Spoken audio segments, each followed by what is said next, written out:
कर बहुत रोने लगती है। उसे देखने के लिए लोगों की भीड़ लग जाती। आप यहाँ से ना घर वापस चले जाओ, आप नहीं जा पाओगे। क्या कहा तुमने? अगली बस रात को 10 बजे खुलेगी? क्या इतनी देर मुझे यही इंतजार करना होगा? संतोषी अपना बैग लेकर फुटपाथ पर ही बैठ जाती है। संतोषी को बैठे बैठे 2 घंटे हो जाते हैं। बहुत प्यास लग रही है। देखती हूँ कहीं आसपास पानी मिल जाए तो। संतोषी पानी के लिए जैसे ही जाती है, उसका बैग चोरी हो जाता है जिसमें पैसे भी थे।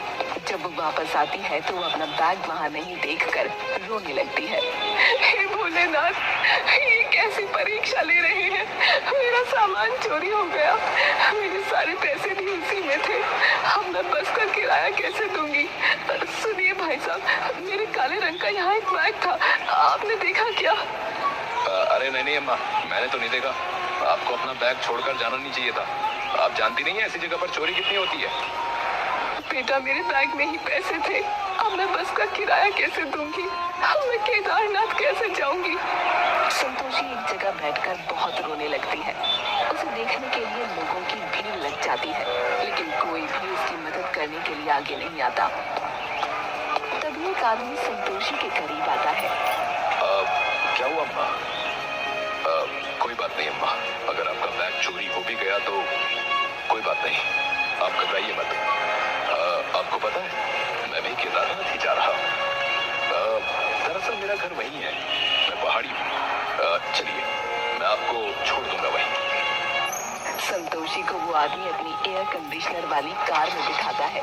वो खुद ड्राइव करके केदारनाथ तक जाता है।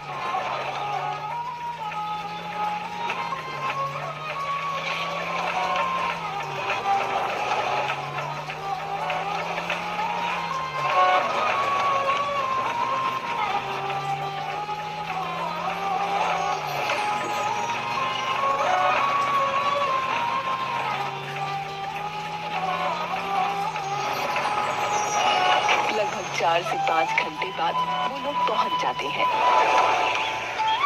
तुम्हारा लाख लाख शुक्र है बेटे, भोले बाबा तुम्हारी हमेशा रक्षा करेंगे। वो आदमी मुस्कुराता है और वहां से चला जाता है।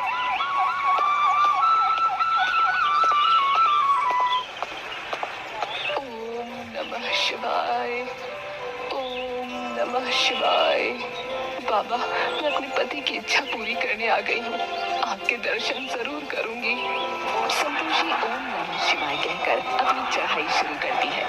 अभी वो थोड़ा ऊपर ही चढ़ी थी कि उसके पैर जवाब देने लगते हैं। हे नाथ, ये मेरे पैरों को क्या हो रहा है? मैं तो अब बिल्कुल भी ऊपर नहीं चढ़ पा रही हूँ। शक्ति दो भगवान।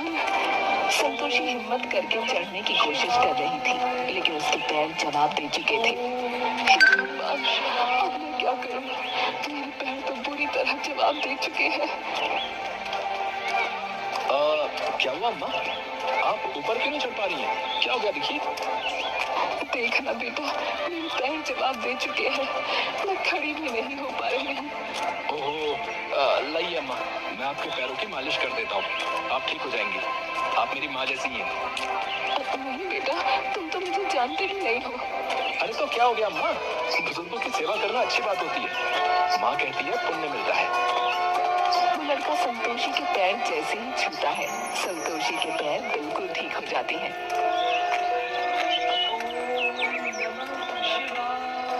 4 घंटे हो गए थे। चढ़ाई के दौरान संतोषी को काफी भूख लग गई थी, लेकिन क्योंकि उसका बैग चोरी हो गया था, इसलिए वो वहाँ कुछ खरीद कर खा नहीं सकती थी। बेचारी भूखी प्यासी थकी हारी एक कोने में बैठ जाती है। तभी उसके सामने कोई खाना रख कर चला जाता है। दूसरी तरफ घर पर देखिए ना, आपकी मम्मी सुबह सुबह न जाने कहाँ चली गई और अभी तक वापस भी नहीं लौटी है। अरे यार, तुम इतना परेशान क्यों होती हो? हैं? गई होंगी किसी पूजा पाठ में, खुद ही आ जाएंगी वो थोड़ी देर में। यार तुम परेशान मत करो यार मुझे। नहीं पापा, दादी नहीं आएंगी, दादी केदारनाथ गई है। क्या कहा? उनकी इतनी हिम्मत?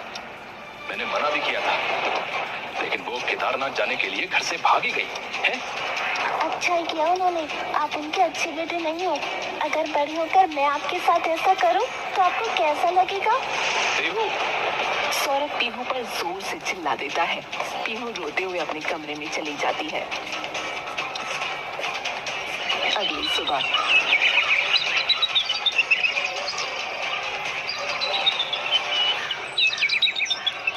पीहू ने नाश्ता किया या नहीं?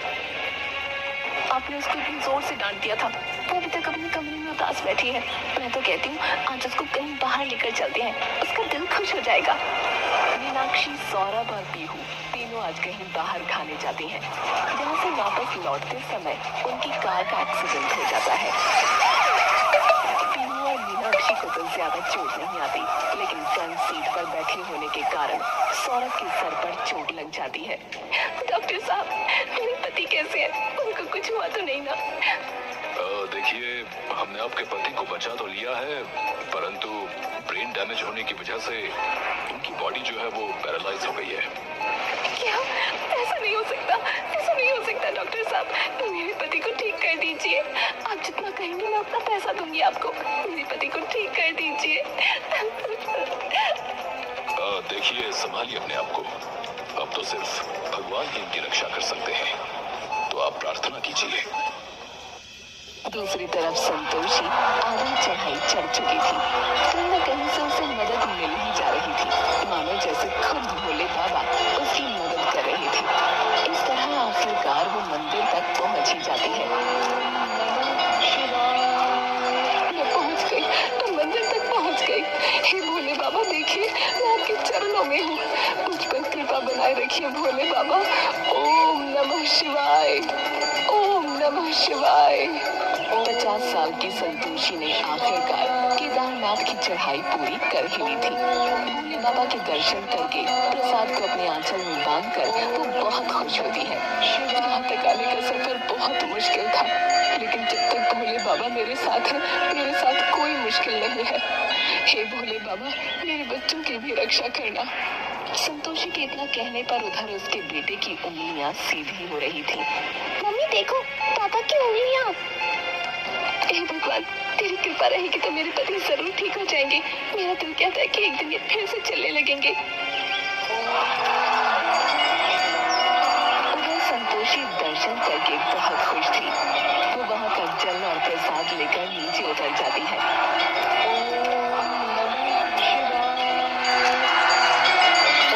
और पूरे 20 दिन के बाद अपने घर लौटती है। उस समय उसकी बहू बाजार गई थी। दादी, आप आ गई दादी? देखिए ना दादी, पापा को क्या हो गया? हम उस दिन बाहर खाना खाने गए थे, हमारा एक्सीडेंट हो गया, पापा पैरालाइज हो गए दादी। संतोषी को तो मानो जैसे सांप सूंघ गया था। वो अपने बेटे की ओर देखकर सिर्फ रोई जा रही थी। वो बेटा जिसके बारे में वो कभी सपने में भी ऐसा नहीं सोच सकती थी, आज उसकी ये हालत थी। मेरा बेटा सौरभ, तुझे क्या हो गया मेरे लाल? मैं तुझे ऐसी हालत में नहीं देख सकती। तुझे उठना होगा, तुझे तेरी माँ के लिए उठना होगा सौरभ। क्योंकि संतोषी को भोलेनाथ पर बहुत भरोसा था, इसलिए वो अपने आंचल से प्रसाद निकालकर अपने बेटे को खिलाती है और साथ में वहाँ से लाया हुआ जल भी पिलाती है। संतोषी के ऐसा करते ही मानो चमत्कार हो जाता है। सौरभ के हाथ पैर हिलने लगते हैं। अब वो अपने हाथ पैर सीधे कर पा रहा था। दादी, पापा ठीक हो रहे हैं, उनके हाथ पैर सीधे हो रहे हैं। तभी मीनाक्षी भी बाजार से आ जाती है।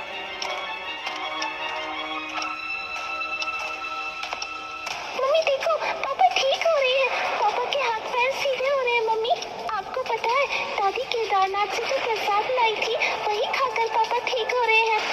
मीनाक्षी जल्दी से डॉक्टर को घर बुलाती है। डॉक्टर सौरभ का चेकअप करके कहते हैं, ओह माय गॉड।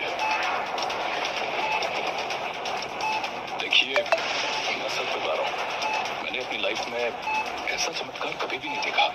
नेवर। इनके 0 चांस थे कि ये ठीक हो पाएंगे, 0 चांस। लेकिन पता नहीं कैसे इनकी बॉडी वर्क कर रही है। ओह माय गॉड, इनका ब्रेन डैमेज पूरी तरह से ठीक हो चुका है। मुझे तो लगता है कि 2 दिनों में ये चलना फिरना शुरू कर देंगे। और ठीक वैसा ही हुआ। 2 दिनों में सौरभ ने चलना फिरना शुरू कर दिया। मीनाक्षी अपनी ही नजरों में शर्मिंदा थी। वो संतोषी से नजरें भी नहीं मिला पा रही थी। आपको पता है पापा, दादी के लाए हुए प्रसाद और जल से आप ठीक हो पाए हैं। मैंने तो सच में अपनी आंखों से चमत्कार देखा है। ये तो सब भोले बाबा की कृपा है पीहू। मुझे माफ कर दीजिए मम्मी जी। जब मेरे पति बिस्तर पर पड़ गए तब मैंने सोचा कि बिना पति के बच्चे को पालना कितना मुश्किल रहा होगा आपके लिए, और आपके उसी बच्चे को मैंने आपसे छीन लिया था, आपके खिलाफ उसे भड़काया। मैं माफी मांगने के भी लायक नहीं हूँ। आपको मुझे जो सजा देनी है दीजिए। उठ जाओ बहू। कहते हैं ना, विनाशकाली विपरीत बुद्धि। इंसान को जब ठोकर लगती है तो वो संभल जाता है। तुम भी संभल गई हो। मैं तो तुमसे कभी नाराज हुई ही नहीं। मुझे भी माफ कर दो माँ। मैंने भी हमेशा आपके साथ बहुत बुरा व्यवहार किया है। तुम दोनों मेरे बच्चे हो। इस तरह मुझसे माफी मांगना बंद करो और आओ मेरे गले लग जाओ। वो दोनों अपनी माँ के गले लग जाते हैं।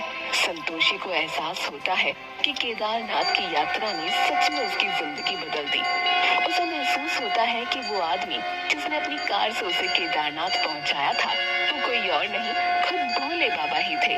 और वो लड़का जिसने उसके पैर दबाए थे, वो भी भोले बाबा का ही रूप था। शुरुआत से अंत तक किसी ने उसकी मदद नहीं की। उसकी मदद करने वाले स्वयं भोलेनाथ ही थे। ओम नमः शिवाय। जय भोले बाबा की। बेटा, मैं घर में शिव जी की पूजा करना चाहती हूँ।